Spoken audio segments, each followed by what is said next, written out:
She loves this country. Her and her husband are so incredible. We miss him so dearly. But I actually asked her, I'm going to get her in trouble with this, but I actually asked her once, I said, so Miriam, I know you love Israel. What do you love more, the United States or Israel? She refused to answer. That might mean Israel, I must say. We love you. Thank you, darling, for being here. That's a great honor. Great honor. She's a wonderful woman.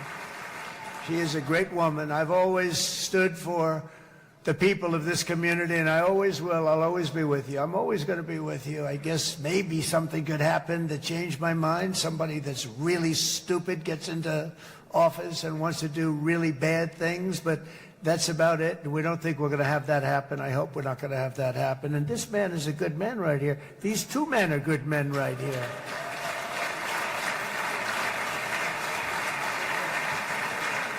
Hey, I have an idea. Mr. President, why don't you give him a pardon? Give him a pardon.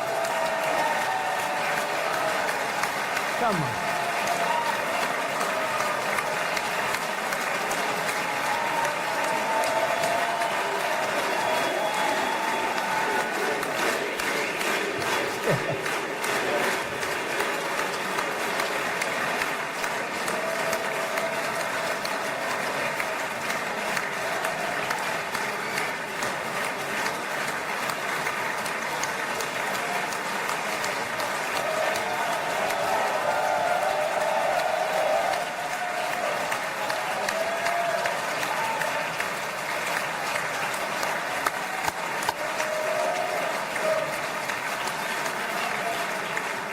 By the way, that was not in the speech, as you probably know.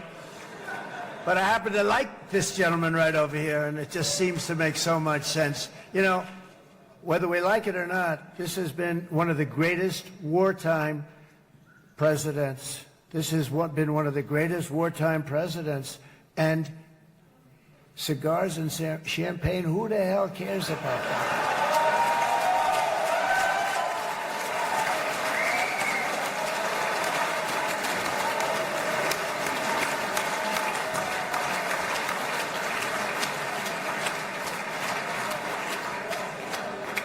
All right, enough controversy for the day, right? Actually, I don't think it's very controversial. So, you know, I mean, I see so popular. You are a very popular man. You know why? Because you know how to win.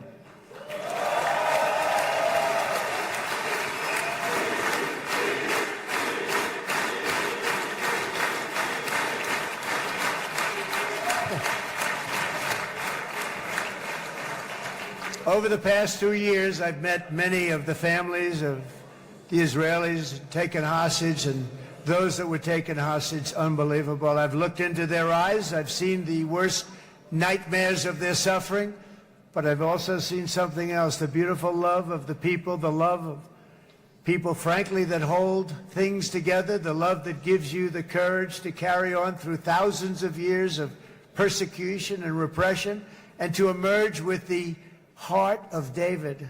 It's the heart of David. It's that love that's defeated the enemies of civilization, built this incredible country and this unbelievable economy, and forged one of the great democracies of the world. That is why it's a true honor to stand here today and address this assembly in your ancient and eternal now capital, Jerusalem. I'm proud to have helped in that regard. This city and this nation stand as living proof that a much brighter future for this entire region is truly within our grasp. For thousands of years, Jerusalem has been a home to Christians, Jews, Muslims, and people of all ethnicities and creeds. This is the holy center of the world's three great Abrahamic faiths. I like that too. Adorned, it's the first time I've seen that word in a while. Adorned with their sacred sites and alive with their pilgrims and visitors from every corner of the globe. But here between the Western Wall, the Temple Mount, and the hill called Calvary, people of every faith and background live, work, pray, serve, and raise their families side by side, and they do it with love. This example is just one of the modern miracles that Israel has given to the world. And just in closing, the leaders in this chamber know better than anyone else the challenges of this harmony, and it's been easily won. No, it hasn't. It has not been. It's been so tough. But it has been, some say, a miracle. What you've done is a miracle. Look at your size. Look at your chances when it all started. And you know, if you think about it, you are safer today, stronger today, and more respected today than at any time in the history of Israel. Think of it. People used to say it wouldn't exist. They don't say that anymore, do they? Yet if safety, security, and coexistence can thrive here in the winding alleys and ancient paths of Jerusalem, then surely peace and respect can flourish among the nations of the broader Middle East. The God who once dwelled among his people in this city still calls us, in the words of Scripture, the turn from evil and do good, to seek peace and pursue it. So he still whispers truth into the hills and knolls and valleys of his magnificent creation, and he still writes hope into the hearts of his children all over the world. And that is why even after 3,000 years of pain and conflict, the people of Israel have never given up from the threats of Zionism, from all sorts of threats. You want the promise of Zion. You want the promise of success and hope and love and God. And the people of America have never lost faith in the promise of a great and blessed future for all of us. From the very first day that modern Israel was founded, we have stood together through thick and thin of setbacks, and through victory and defeat, through glory and heartache. We have built industries together. We have made discoveries together. We have confronted evil together, and we have waged war together. And perhaps, most beautifully of all, we have made peace together. And this week, against all odds, we have done the impossible and brought our hostages home.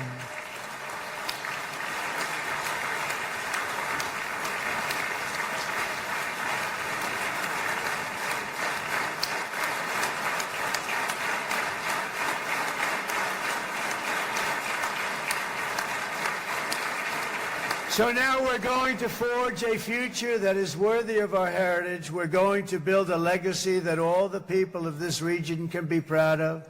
New bonds of friendship, cooperation, and commerce will join Tel Aviv to Dubai, Haifa to Beirut, Jerusalem to Damascus, and from Israel to Egypt, from Saudi Arabia to Qatar, from India to Pakistan, from Indonesia to Iraq, from Syria to Bahrain, Turkey to Jordan, the United Arab Emirates to Oman, and Armenia to Azerbaijan, another war that I just settled. We are going to have hope, harmony, opportunity, and happiness here in the spiritual and geographic center of the entire world. That's what you are. Israel, America, and all of the nations of the Middle East will soon be safer, stronger, greater, and more prosperous than ever before.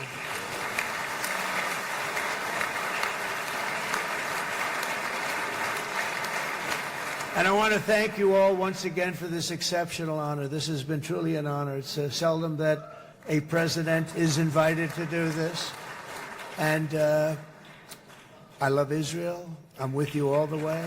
You will be bigger, better, stronger, and more loving than ever before.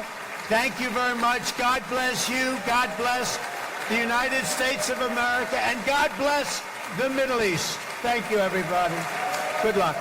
Thank you very much. Thank you. Vom publica discursul lui Donald Trump din Knesset în mai multe segmente pe măsură ce echipa noastră finalizează traducerile. Abonează-te la Jurnal Info și rămâi conectat pentru actualizări continue.